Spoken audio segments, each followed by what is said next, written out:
तर एक महत्त्वाची बातमी आपण बघतोय, उरणमधील ONGC प्रकल्पाला भीषण आग लागलेली आहे। ही दृश्य आपण बघतोय, भली मोठी ही आग आणि मोठे असे धुराचे काळे लोट या परिसरामध्ये आहेत। वातावरण जे आहे ते देखील सध्या इथं टेन्शनचंच वातावरण आहे। आजूबाजूच्या परिसरातले लोक जे आहेत ते ही मोठी आग पाहून देखील दहशतीत असल्याचं कळत आहे। उरणमध्ये ONGC प्रकल्पाला आग लागलेली आहे। एक अतिशय महत्त्वाची बातमी, उरणमध्ये ONGCचा जो प्रकल्प आहे त्या प्रकल्पाला ही आग लागली। या आगीचं कारण अद्यापही अस्पष्ट आहे, परंतु ही आग विझवण्यासाठी शर्थीचे प्रयत्न आता अग्निशमन दलामार्फत सुरू झालेले आहेत। विकास मिरगणे आमचे प्रतिनिधी आपल्यासोबत फोन लाईनवरून जोडले गेलेले आहेत। विकास, नेमकी ही आग का लागली आणि काय सध्याची या संदर्भातली ताजी माहिती?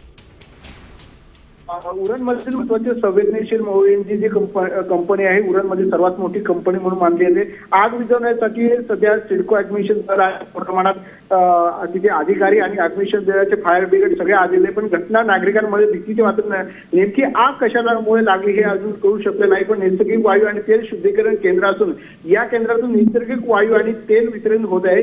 भारत सरकारचा हा प्रकल्प वारंवार या प्रकारच्या घटना घडत असल्यामुळे आगीवर नियंत्रण मिळवणारे यश अजून मात्र आलेलं नाही। वारंवार अशा घटना घडताना आपल्याला या दिसून येत आहेत। बिलकुल, धन्यवाद विकास आपण दिलेल्या सविस्तर माहितीसाठी। तर उरणमधील ONGC प्रकल्पाला ही भीषण आग लागलेली आहे आणि आपण बघतोय या आगीचं कारण अद्यापही स्पष्ट नाहीये, परंतु ही आग विझवण्यासाठी शर्थीचे प्रयत्न सुरू आहेत। अत्यंत महत्त्वाचा असा हा ONGC प्रकल्प उरणमधला आणि त्याच परिसरात ही भीषण आग लागलेली आहे। आता isakal.com आहे देशातील नंबर 1 ची मराठी न्यूज वेबसाईट। प्रत्येक अपडेटसाठी isakal.com ला नक्की भेट द्या।